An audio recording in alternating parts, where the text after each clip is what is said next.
und wünsche Ihnen viel Vergnügen mit Michiel Riedijk.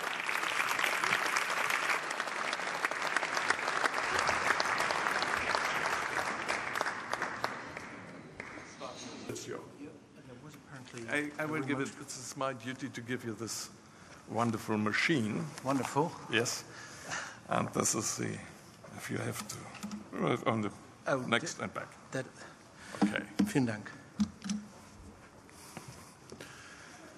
Meine Damen und Herren, ich werde versuchen, Deutsch zu reden, aber an einer Tagung, der über Europa geht, wäre es auch wichtig sein, dass jeder Englisch spricht.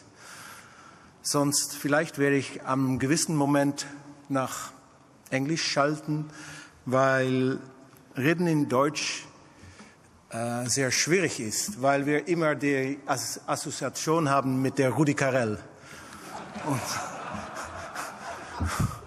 Und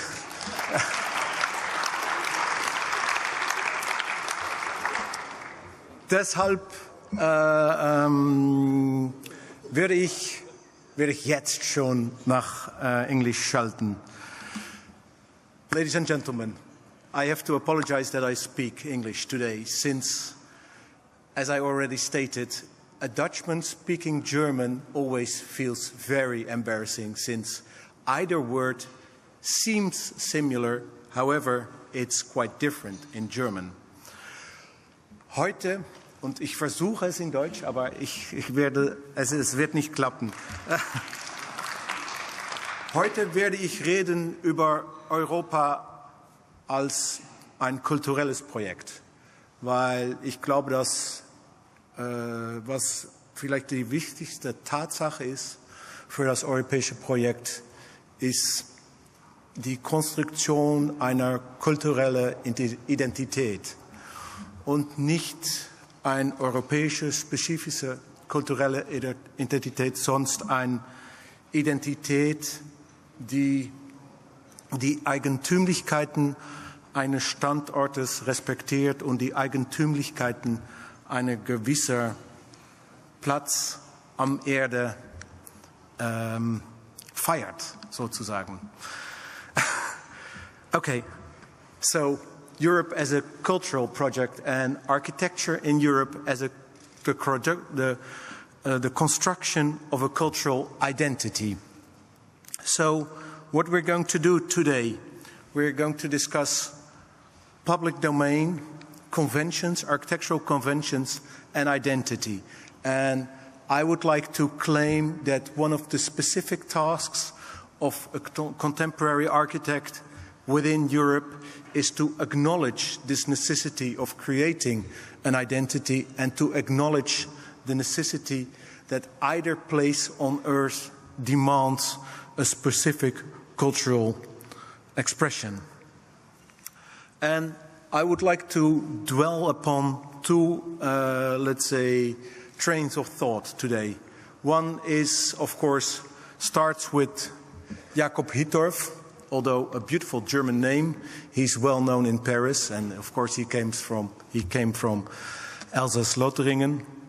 And Jakob Hittorf stated, as you all know, that all good architecture, good ancient architecture, Greek and Roman architecture, was of course colored. Hence, either architecture has to express its cultural identity and in a way its cultural mission through color, decoration, and a specific iconographic expression. However, almost 50 years later, the famous Viennese architect Adolf Loos had this famous dictum, Ornament und Verbrechen, and he claimed that, in fact, ornamentation and iconographic expression was something for burglars, decadent gentlemen, and other, let's say, people who were, let's say, operating on the edge of society. And although Adolf Loos didn't look very happy, as you can see. And then, let's say, later on, in the 60s, of course, this also was, in a way, counteracted by Denise Scott Brown and Robert Venturi, who claimed that either function should demand a particular expression.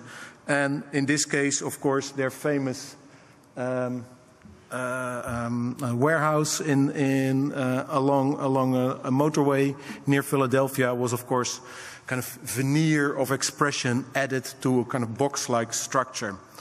And then again, lastly, a very angry man called Richard Meyer, also a beautiful name actually, a German name I would say. But he thought that expression was in fact impossible, so everything had to be color. So no color, no ornament, and no identity.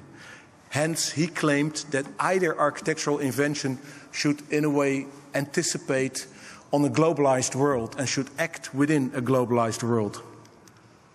So, before I start, let's say, elaborating on identity, the last thing I would like to claim or to add in my small introduction is the work of the famous American sociologist Richard Sennett, who claimed that either practice, contemporary practice, demands an elaboration of all design steps.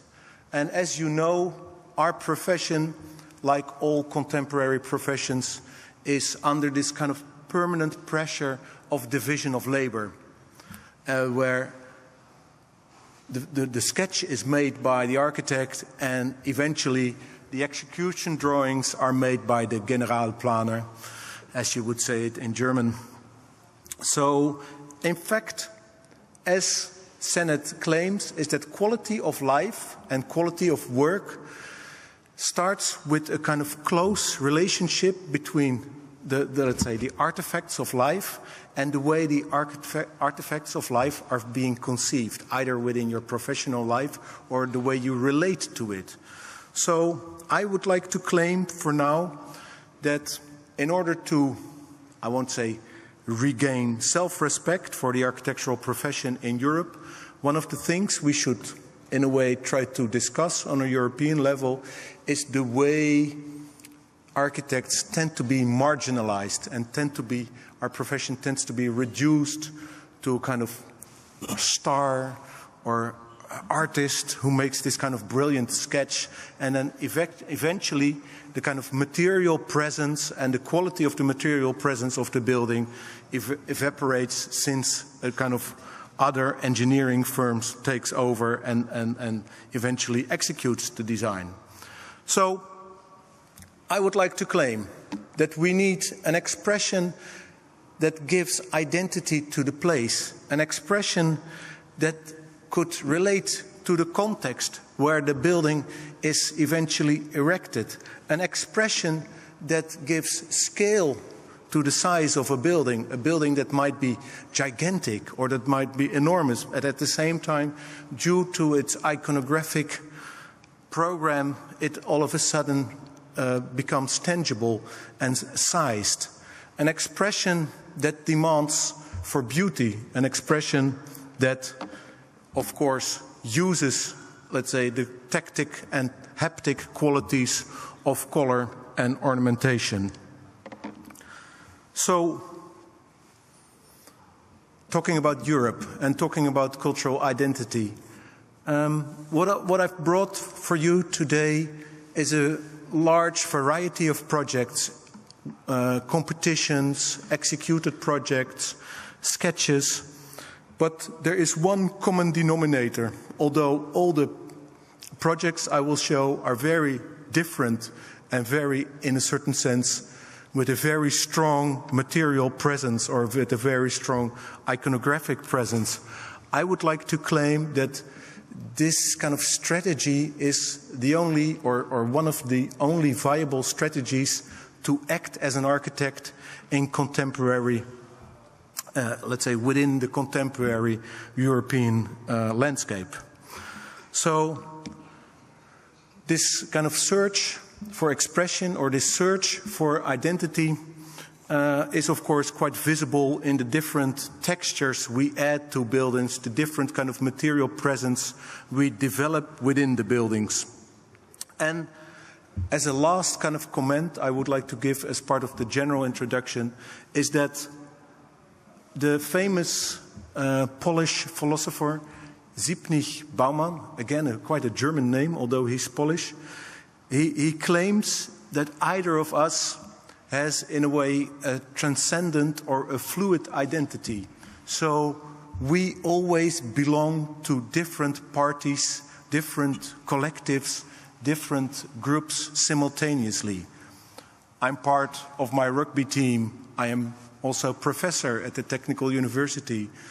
I'm an architect. I'm a father. So there are all kinds of different personae, different expressions, different fluid collectives I'm part of.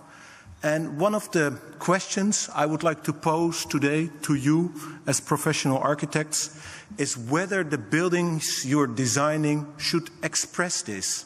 So if you're designing, for instance, a school or a fire station or a kindergarten somewhere around in the world, how do you relate to this assignment? How do you create this kind of temporal collective identity in order to know that you are building on one particular place on Earth instead of building for the globalized, homogeneous society? And another thing that relates to that we believe that in either building we've been designing, let's say the public domain or the expression of a public collective necessity should be expressed in the internal organization of the design. And as you can see, I don't know whether the pointer doesn't work, but anyway, the red lines do, let's say, indicate where you could perceive collective inner squares or collective inner roads integrated within the heart of the design in order to establish this kind of collective agenda, this expression of a res publica, civic man.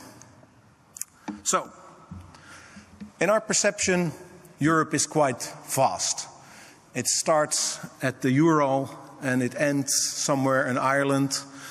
So although there are people who kind of strongly disagree with me, so we claim that Moscow is part of Europe, and we also claim that Moscow demands a certain particular identity and it demands a particular expression that relates to the quite dramatic urban environment of the Moscow inner city. In this case, I will briefly touch upon a design we've made for the Moscow City Duma.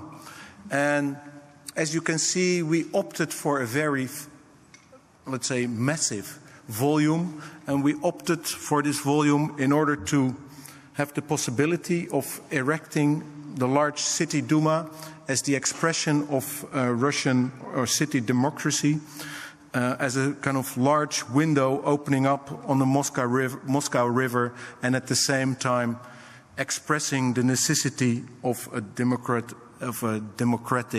civic society in this case. And another Russian project I would briefly touch upon is a flagship fashion store we've designed for the person you can see down somewhere up in the right. It's called Valentin Yudashkin. It's the kind of fashion king of Russia. And so the Giorgio Armani of Russia, you have to imagine. And we won this competition. As you can see, we integrated a large, let's say, public venue in the heart of the volume. We won this competition by expressing two things simultaneously. At the one hand, we created this kind of treasure box, this kind of Matrushka-like theme of all boxes within boxes within boxes. At the other level, we try to organize this design in such a way that it could be everything. That could be a stage set for, of course, a fashion presentation. It could be the stage set for kind of gigantic Christmas dinner, or it could be this kind of modern iconostase, where instead of depictions of Russian saints, all of a sudden the models of Valentin Yudashkin show within this iconostase the spring collection of 2014. So for us, the creation of an identity, or the creation of the notion that you are in a specific place on Earth, is not necessarily related to let's say, a traditional way of expression, or an expression that relates to a certain tradition or style. For instance, in this case, we did a competition for the extension of the Polytechnic Museum in the heart of Moscow.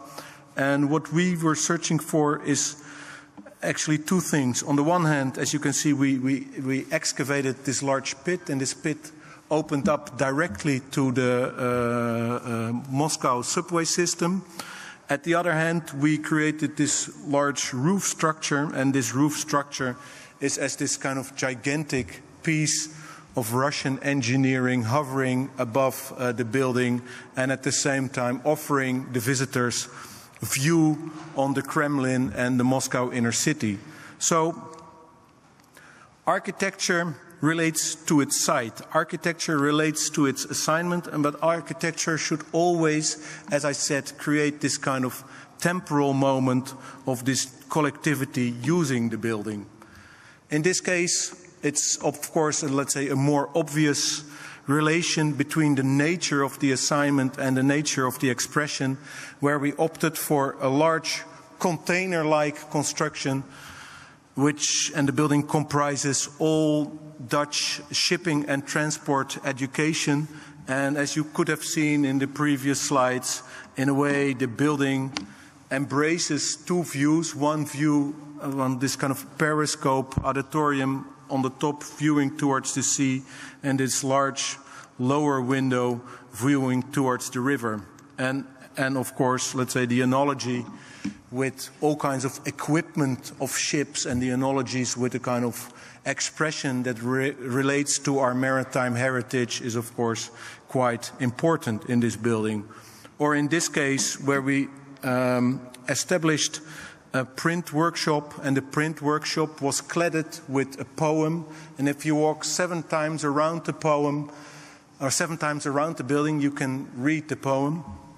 But the walls will not tumble down. So what is important to notice is that we are always searching for an expression that relates to this site, in fact this industrial site that makes cladded boxes for industrial processes, and by just adding these letters, these Buchstaben on the facade, you all of a sudden have a building. Or in this case, a competition for a hotel in Paris. We've won where the poem written by the poet Olivier Rollin says something about being as a tourist in Paris, drinking cheap wine, having headache, etc., etc., etc. And at the same time, all windows have their own personalized letter, so that you always know where you had to sleep that night. So, Europe. As you might have noticed, I've showed you designs in Russia, I've showed you designs in France, I showed you design in this case in Bruges, Belgium. And this design, this was a competition entry for a large opera building in the heart of Bruges. And we obtained the 2nd prize for this building, and people were furious about this building, because in a way they said, although the building is beautiful and it was hovering above this city highway that dives down under the square, as you can see on the slide, people were furious because they thought it was an insult that we enlarged the kind of typical Bruges lattice work, and we used that as in a contemporary setting. However, we think that traditions within Europe are to be challenged. Traditions are to be tested and are to be enlarged and applied in the 21st century. I would now briefly dwell upon 3 designs, although quite different. I would like to point out the similarity, and I also would like to point out the reason why we opted for this similarity. And as I said, we're searching for an expression that relates to the site, but we're also searching for an expression which, in a way, stands out and creates a specific place on Earth. As we won recently the competition for a control center on the control center for all naval movements of ships on the Scheldt River up till the North Sea. We thought that, let's say, this kind of horizontal expression would be a valuable contribution to this particular place. As we thought that in ground zero, we thought that this kind of horizontal expression would bring something else than just this kind of phallic stacking of banknotes that all these American high-rises typically were. So instead of recreating this kind of typical Northern American answer as this answer on the attack, as an answer on the attack of the World Trade Center, we opted to make this kind of horizontal gesture that expresses an open, let's say, non-violent, globalized world, and at the same time added a very specific value to the tip of the Manhattan Peninsula. And later on, we kind of re-established this theme of the horizontality in a large environmental friendly, sustainable skyscraper in the Parisian periphery near the Lyon station. However, you can win a competition in France, and maybe that's one of the things we should discuss if we're discussing Europe. You can win a competition in France, but executing a design in France, if you're not French, is a complete different story. So, getting back to our main discussion tonight, let's say we've dwelt upon expression, we've dwelt upon identity, but I also would like to dwell upon, let's say, establishing a worthwhile urban environment, establishing a worthwhile cityscape. And a lot of our buildings are located in inner city areas.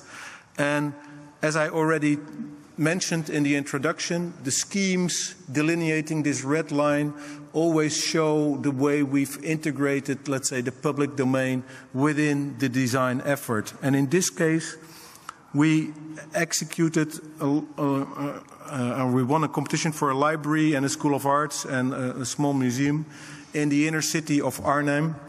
And this model, in a way, shows the concept where the street has to be imagined as a kind of prolongation of street life in order to enhance the quality of the city fabric of the surrounding inner city.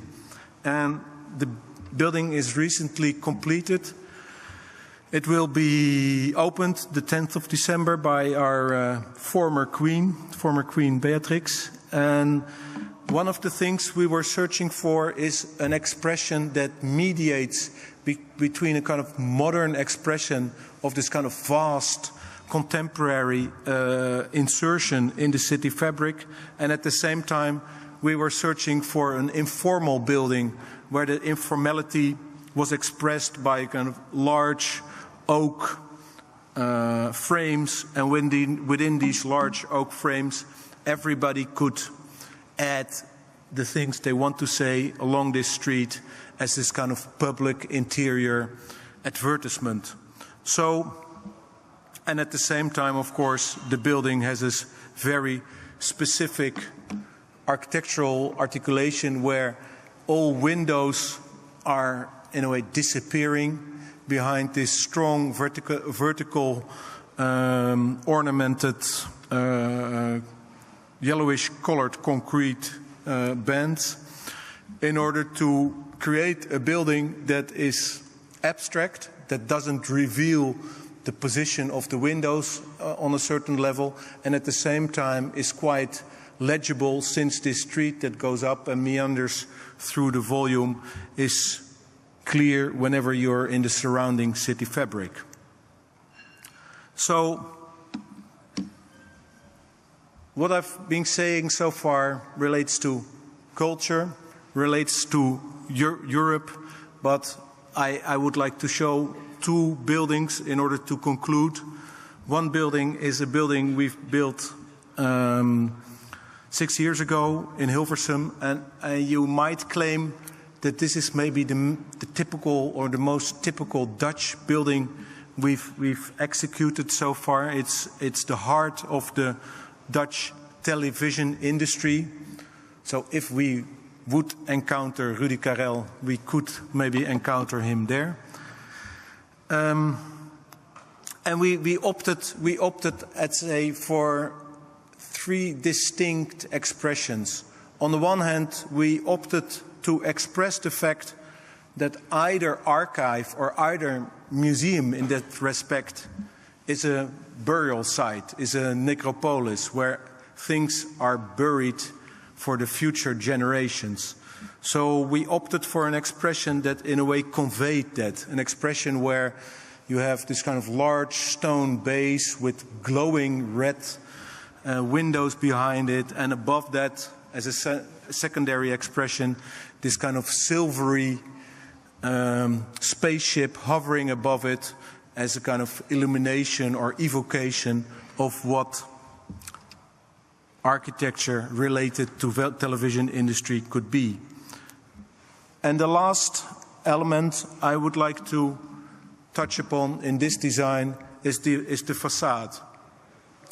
And as I said, we're always searching for an expression that relates to the nature of the assignment, but it also relates to the nature of the site. And since it's the archive of all the audiovisual material in the Netherlands, we opted for an expression quite clearly visible in the so-called Kabinet van Dr. van der Geest. It's a famous 16th century painting that's on the left-hand side. And we, in a way, turned it inside out. And we used this analogy as a kind of analogy for contemporary media proliferation. As you know, let's say we are kind of permanently bombarded with this avalanche of images, either through the internet, through the magazines, through television, and on a certain moment, all these images start to blur, start to blend. You're not able to distinguish what kind of images were first and what image was the original image. Hence, we've asked the famous Dutch graphic designer Jaap Drupsteen to take originals from the archive and to elaborate these originals in such a way that the colors between these original images start to merge, start to blend together, and simultaneously he treated the original image in such a way that the black and white contrast was used as an ondulation in the glass. So, as you can see here, at the one hand you can quite clearly distinguish the profiles of these original faces in the ondulation of the glass. At the same time, you see this merger of colors and this kind of large array of colors that bring in light into the atrium. So, creating an identity also demands for creating a clear vision on what you want to achieve with your architecture and what you want to express. I briefly dwell upon a large tax office we made for the Dutch government. So all Dutch money is being counted here. The fact that Dutch money is being counted here, let's say, created a question for us. So it's, on the one hand, it's a very public function, it's a very public exercise they're doing. On the other hand, it's highly secluded and highly secured. It's a bunker, it's a James Bond-like bunker where all our money, let's say all our money remains in gigantic computers. So we opted for a very, let's say, public gesture, and all the building, although let's say the most important components of the building are subterraneous and covered with a very large pond of water. So on street level you only have a pond. And if you want to enter the building, if you're not allowed to enter the building, the guy with the wet pants is of course the burglar. And as you can see, these ponds surround subterraneous or excavated gardens, and these excavated gardens bring light into this James Bond-like world where behind these covered concrete walls there are secret bleeping computers. And at the same time, within this project, we bring in light through these large elements that protrude through the water, and these elements are covered with a kind of hallucinating tapestry work that at the one hand, of course, insulates the acoustics, at the other hand, bring in this, within this James Bond world, this kind of spectacular light condition.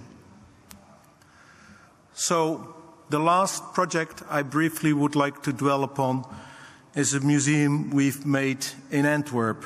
And this museum in Antwerp might be a very good expression of the agenda I just stated. It brings in the public, or it creates a new public domain in such a way that all people in Antwerp, in a way, adopted this building and fall in love with the building. Since in Antwerp there was no public tower. There was the church, of course, the Cathedral of Antwerp, expressing the power of religion. There was a banking tower, of course, expressing the power of money. There was, of course, the police tower, expressing the power of the state. But there was no public space in the skyline of the Antwerp inner city. So we conceived a museum where all museum rooms are piled on top of each other, and by always turning the rooms with a 90-degree angle, we created this kind of gigantic stair, and these gigantic steps within the stair are connected through escalators, and these escalators eventually open up, as you can see here, open up to the roof. And at the same time, while going along these escalators, you have this kind of splendid view over the inner city of Antwerp and over the surrounding city fabric of Antwerp. And you immediately are aware of the fact what architecture is all about. And architecture is, of course, all about creating a place in the city that is worthwhile to be, and that is worthwhile to create this kind of temporal identity. So, ladies and gentlemen, I know that you're hungry. I know that in fact you expected a small moment where you could enjoy the coffee or could enjoy the food. And before you will eat, and I wish you a pleasant dinner, of course, before you will eat, I'll give you 3 questions to linger or to discuss upon. If architects build Europe, and if architects are able to create a place that is worthwhile to be, you could argue that eventually Europe as a cultural project is a worthwhile exercise, is a project with the future. So I would like to ask you whether you think that Europe is worthwhile to become reality, because I think Europe as a cultural entity is not there yet. I would like to ask you what kind of contribution architects could bring in order to achieve this cultural agenda. And of course the counter question is whether you think that is an agenda worthwhile to be achieved. Thank you very much for your attention. Please.